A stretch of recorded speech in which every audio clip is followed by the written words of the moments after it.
In October of 2008, on an obscure, anonymous mailing list called the Cypherpunk mailing list, an anonymous participant using the pseudonym Satoshi Nakamoto announced the publication of a paper and said, "I think I have solved a problem in computer science.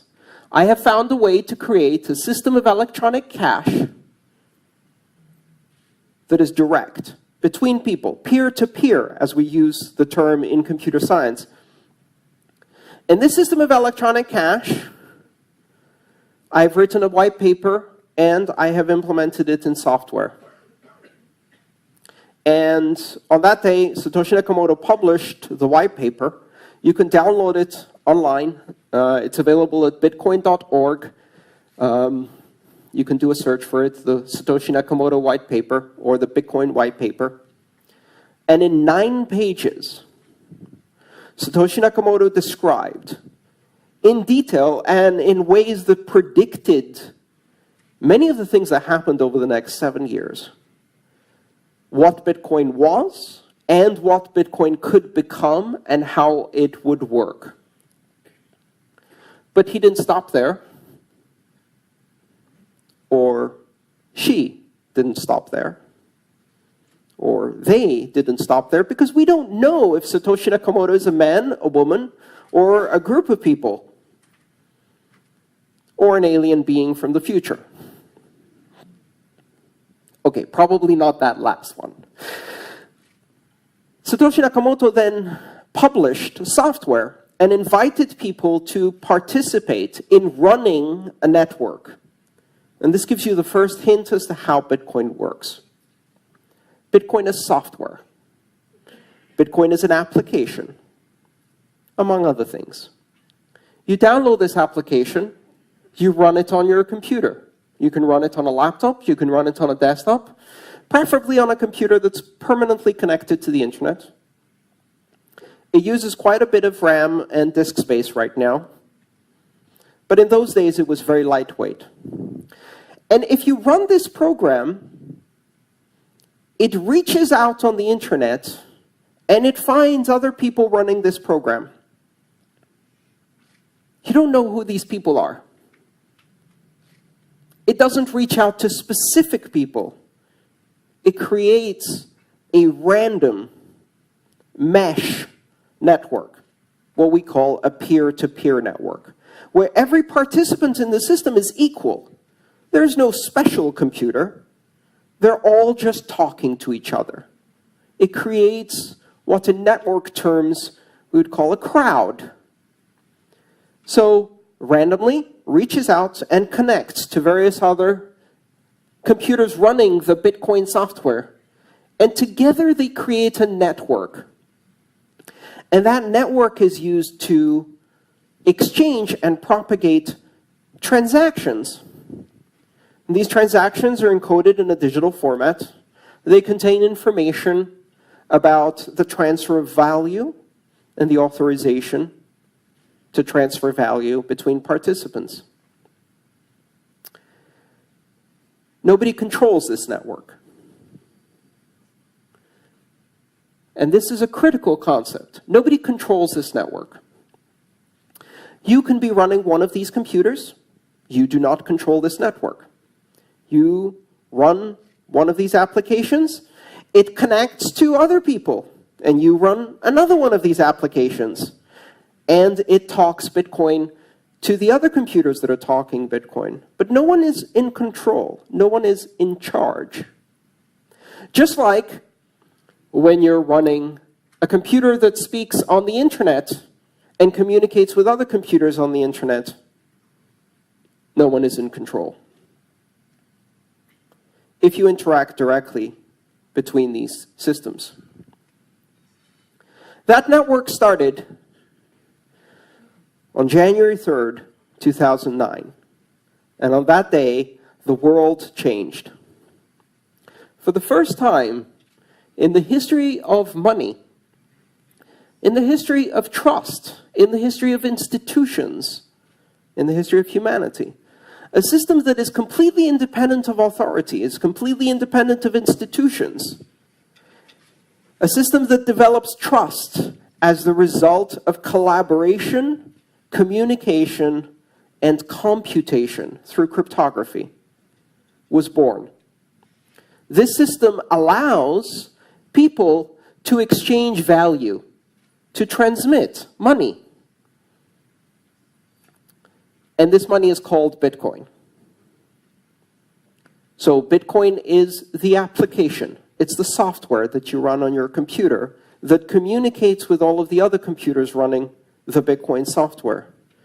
Bitcoin is the name of the network that runs, the Bitcoin network, which is the collection of all of these computers.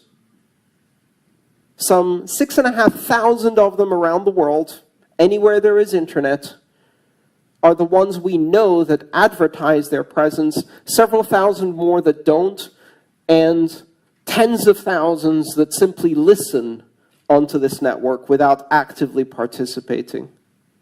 The Bitcoin network. And all of this is an infrastructure that is used to create and transmit value in the form of transactions expressed in a new currency, the Bitcoin currency. And the Bitcoin currency is unlike any other form of money we have ever seen before. First of all, as a form of money, it does not exist in physical form. It is the culmination of a trajectory we've seen in human history. Over thousands of years, money has become a more abstract form of value. You start with very, very tangible forms of value. Commodities. A goat. A banana. A pineapple. These are very poor forms of money because you can eat them and they rot or die and they can be lost. They're not very good forms of money because they are the thing of value.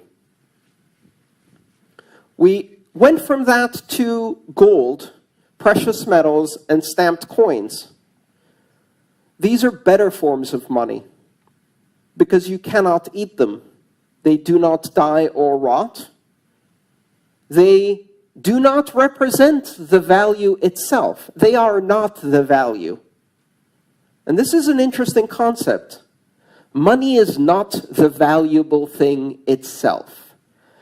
Money is the thing you exchange for the valuable thing itself.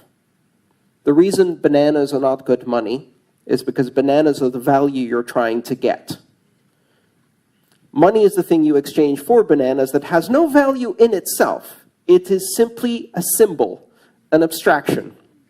It represents something that can be carried that I can give to someone tomorrow, and they will probably give me bananas. That future promise of value is the essence of money. So the essence of money is the ability to have an abstract token that in itself is immutable, unforgeable, eternal, maintains its value, and represents the exchange of value in the future as a promise.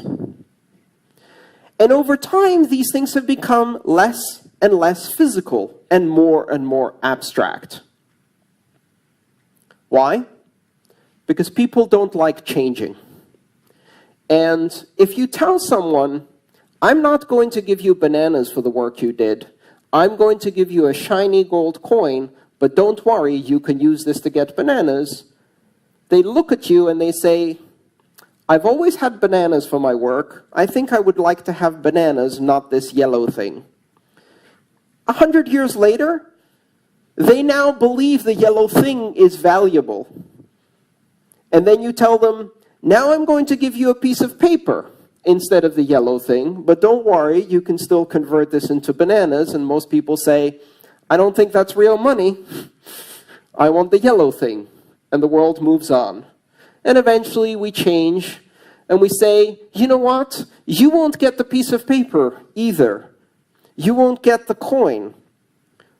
You will go and look at numbers on a page or on a web page, and that represents the amount you have in the bank. But don't worry, you can still use that to acquire food, products, services. It really is money. You can't touch it, you can't see it, it's just a number. And finally, we arrive at Bitcoin. Bitcoin has no physical form. It doesn't exist in any way. It is entirely intangible. It cannot be touched. It is simply a digital form of money. But it is a digital form of money that is entirely different from everything we've seen before. What it does that is different is that it is not a form of money that is recorded in the database or records of a company. It is not a digital form of money that represents a debt owed to a central bank or government. It is not a digital form of money that has been issued by a sovereign, a central bank, a nation, a king. It is a form of digital money that has been issued through complex and energy-intensive computation on the internet, is recorded simultaneously on every computer that participates in the Bitcoin network, is validated independently by every computer that participates in the Bitcoin network, cannot be forged, cannot be counterfeited, cannot be censored, cannot be seized or frozen, can be transmitted anywhere in the world as information, can be verified independently by anyone who receives it, and is not controlled by anyone. Its value is not controlled, its issuance is not controlled, its ownership is not controlled. It is direct from one person to another person with no intermediaries. If I use my mobile phone to make a Bitcoin payment to someone in this room, I am creating a digital transaction that recognizes the fact that a certain number of Bitcoin that the network knows belongs to me through the proof of my digital signature. I have authorized the transfer of that value to another owner of Bitcoin, who will then be able to control that Bitcoin through their own digital signature, through their own cryptographic key. Now, you don't need to know anything about digital signatures or cryptographic keys. When you use Bitcoin, you see an application on your mobile device or on your desktop. This application tells you you have 3 Bitcoin. It allows you to enter the address of a recipient, which is a number, just like an email address. It allows you to select an amount of Bitcoin you wish to transact. And when you click send on your application, it uses the digital signature and private key that is embedded in your device to create and sign a transaction that is advertised to the entire Bitcoin network and says, I have transferred this value. And then the entire network now knows that this value belongs to someone else. They don't know who this someone else is. Nobody knows. When you do a Bitcoin transaction, it is not related or attached to identity. You do not need to create an account. You do not need to register. You do not need to provide ID or name or location or address, age, gender, race, religion, nationality, nothing. You don't even need to be human. And you laugh, but it is true. Bitcoin enables, for the first time in human history, non-human entities to actively control and own value. Which is bizarre because we've never had that in any legal system in the world. We have the legal fiction of corporations, and corporations can own value, but corporations can only exist as associations between living human beings. In Bitcoin, a software agent that is not owned by anyone, through the use of cryptography, can own and transact in Bitcoin internationally. This creates some very interesting and also very disturbing possibilities for the future. Artificial intelligence systems can own and control money without any living human being involved. You can have corporations that have no directors, no living humans in control, that are controlled entirely by software. Back to people, though. If you are a person who has installed a Bitcoin wallet, you must pass a complex test in order to install this software. You must be able to download an application. That's it. Now, if you happen to own an iPhone, you must remember your iTunes password in order to install an application. And so far, I have found that this is the most difficult part of becoming part of the global economy of Bitcoin, is remembering your iTunes password. But if you can do that, if you can access the Google Play Store, if you have basic familiarity with mobile applications, if you can download an exe on Windows and install it, if you can double-click a mouse, that's it. You don't have to provide your name, your email address. You don't register or create an account. You don't have to prove who you are, where you are, or show that you are worthy.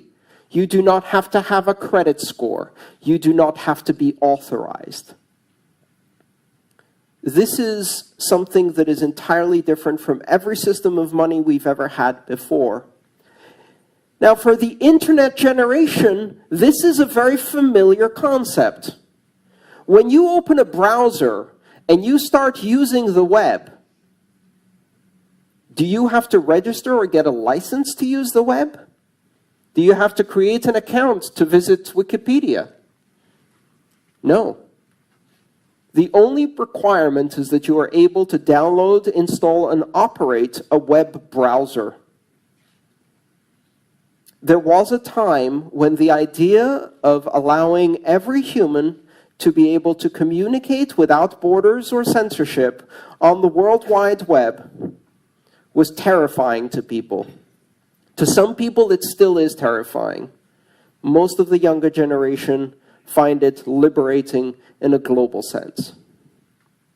Bitcoin does that to money.